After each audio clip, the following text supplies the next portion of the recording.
Hello, welcome to Engineers Gospel. Today I'm beginning a new series. I will talk about the upcoming end time events, the timeline, and the preparation that we need to do. Moving on, the contents of this Z series of Engineers Gospel would include prophecy, the message for end time preparation, the spiritual preparation shortcuts will be given, physical preparation, some tools will be explained, and there will be a prayer too. We have to consider two verses. One that says in Matthew 24:36, Jesus says, about the day and hour no one knows, neither the angels of heaven nor the Son, but only the Father. So no one knows the day or the hour. And Matthew 24:33 says, Jesus says in that verse, when you see these things, you know that he is near at the very gates. The entire chapter of Matthew 24 talks about the end time signs. What are the events that's happening? So it's not just the Gospel of Matthew, though, that talks about the end time signs. All these books of the Bible that you can see on the screen, all these books talk about end times. But when you think about the prophecies, it's like trying to connect the dots of a picture. You have seen these kind of pictures, right? When you're a child, you would have done these pictures where you try to connect the dots and to see what is hiding in under those dots, right? When you join all those dots patiently, then you get the picture and you get to see what is hiding there, right? So it's like this. When you are thinking about prophecies, no prophet gets the full picture. Only when you connect, it's like a puzzle that when you connect those prophecies together, then you are able to read the full picture. So that's why in 1 Corinthians chapter 13 verse 9 it says, for we know only in part and we prophesy only in part. So I have put considerable time to summarize the prophecies, both the prophecies in the Bible as well as the prophecies of modern prophets, including those prophecies given by Mother Mary in Fatima and Garabandal, Lazaret, and those things. I've summarized those things and I've come up with this summary. So right now we are in pre-tribulation period. So you can see on the screen from um, I believe it started in October 2024 and it will end somewhere in September 2028. And the tribulation, the last 7 years tribulation period, that will happen just before the second coming. So that would start in somewhere around September 2028. So this is September. Why this October or September is coming is because of these Rosh Hashanah, which is a Jewish festival. So Rosh Hashanah to Rosh Hashanah. So this Jewish festival comes either in September or October. So because their calendar is slightly different from the calendar that we use from January to December. So which is why, just like Easter, for example, this year we might be celebrating Easter in April. Sometimes we would be celebrating Easter in March, right? So something like that. So Rosh Hashanah also keeps changing like that. It would be either in September or October. So from September 2028 to March 2032, that's the first half of tribulation. That's the first 3.5 years. And from March 2032 to March 2035. So that would be the second half of tribulation period. And then assume that the second coming of Jesus would happen towards that end. So what would happen in the first 4 years? Well, you have a lot of questions though. How would you come up with these months and years, right? You have questions. So what I will explain those things when we are moving further. So let me just summarize what I have learned. And remember, I am not a prophet. None of these are my prophecies. These are from other people. Okay. So we are in pre-tribulation period for 4 years. So during this 4 years, what would happen? 2 billion people will be killed. Pandemic or skin disease greater than COVID will happen. Then massive earthquakes are expected, not just in one or two countries. Okay. This can happen all over the earth. Floods everywhere, severe famine and food shortage, wars, even war like World War III can happen. Then global crisis, the domino effect of wars, pandemics, and food shortage. When all these things together comes, then a global crisis will happen, right? Even just one COVID itself, what kind of global crisis it made, you know it very well, right? So when, in addition to a pandemic, if you have a flood and you have a famine and if you have wars, when all these things are coming together, what can happen? And then major economic crisis can will happen. Then currencies will fall and cryptos will rise, and then sun's temperature will increase. Mass killings of Jews, something like the time of Hitler, that will happen. Then internal fights among families due to intense sufferings, because when all these kinds of sufferings come together into families, the families will fight each other. So Satan will tempt you using all these issues. So that's going to happen in this 4 years. So I'm recording this in March 2025.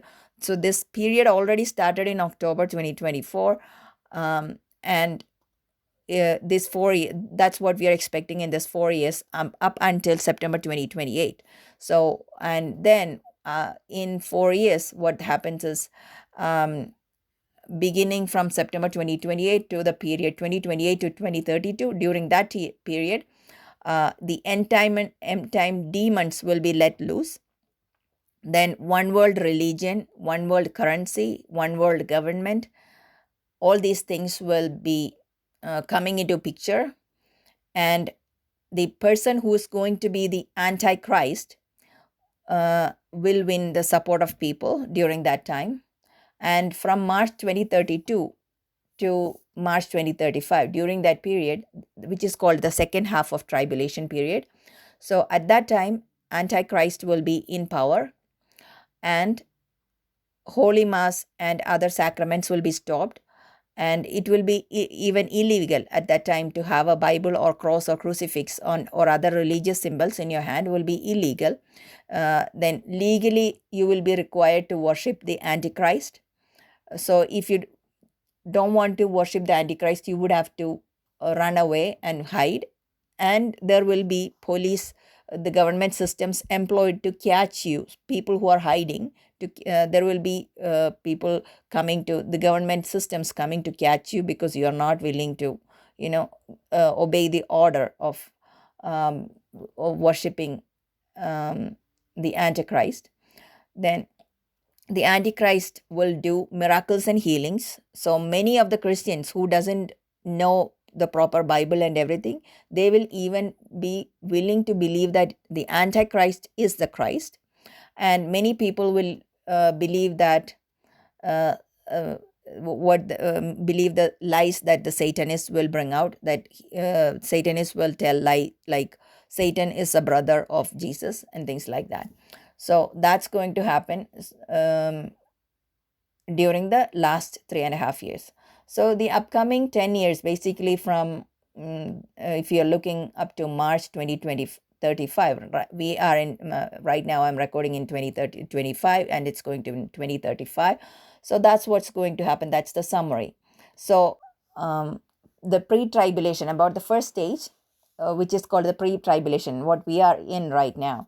So the verses, Matthew 24, 4 to 8, when you're reading it, you will hear that you will hear of wars and rumors of wars, but the end is not yet. That means this is not the end time period. When you're hearing about wars and rumors of wars, that's not the end. There will be famines and pestilences and earthquakes in various places. All this is but the beginning of birth pangs. So that period, the beginning of birth pangs, that period is called the first, that we are calling it as pre-tribulation period. Okay, for the purpose of this video, we are calling it as pre-tribulation period.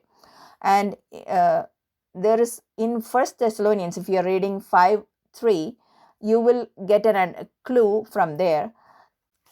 There are two words in that verse, First Thessalonians 5:3, that you need to take note of. One is the word peace and the other word is security. First Thessalonians 5:3 says, there is, when they say there is peace and security, then sudden destruction will come upon them as labor pains come. Okay, so this has to be read in the context of the current year. 2025, which is declared as the International Year of Peace by United Nations, UN. Okay, and UN is an organization that has more than 200 countries as their members. So this United Nations has a university called United Nations University, and that university's conversation series this year would be about peace and security. If you go to their website, UNU university website, you will see this. You can put it in Google saying United Nations University conversation series peace and security. When you're putting it, you will get this page. So I'm just putting the screen print of that website. So this year they're talking about peace and security. And in the Bible, I see this verse, 1 Thessalonians 5:3, that says, there is peace and when they say there is peace and security, then sudden destruction will come upon them as labor pains come. So there is a good evidence from Bible that says that now this year 2025 is actually the beginning of birth pangs.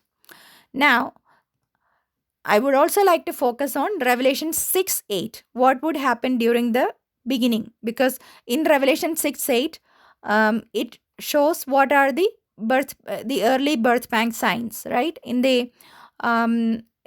Matthew chapter 24, the signs of early birth pangs include wars, famines, pestilences, and earthquakes. So in Revelation 6:8 also, it talks about these wars, pestilence, and famine. So in Revelation 6:8, it says, I looked and there was a pale green horse. Its rider's name was Death, and Hades followed with him. They were given authority over a fourth of earth, to kill with sword, famine, and pestilence, and by the wild animals of the earth. So, 1/4 of the earth will be killed by 4 things. What are the 4 things? Sword, famine, pestilence, and wild animals. So, now the question is, how much is 1/4 of the world's population? So, the current world population is about 8 billion something. So, 1/4 of world's population is 2 billion something. Okay? So, 2 billion people will be killed in the next 4 years. This is because this 2 billion will be during the early birth pangs time. Request you to like and share this video. Your like will help in the YouTube algorithm to show this video to other people. So, 2025 to 2035. Are we living in the last 10 years? Honestly speaking, I think so.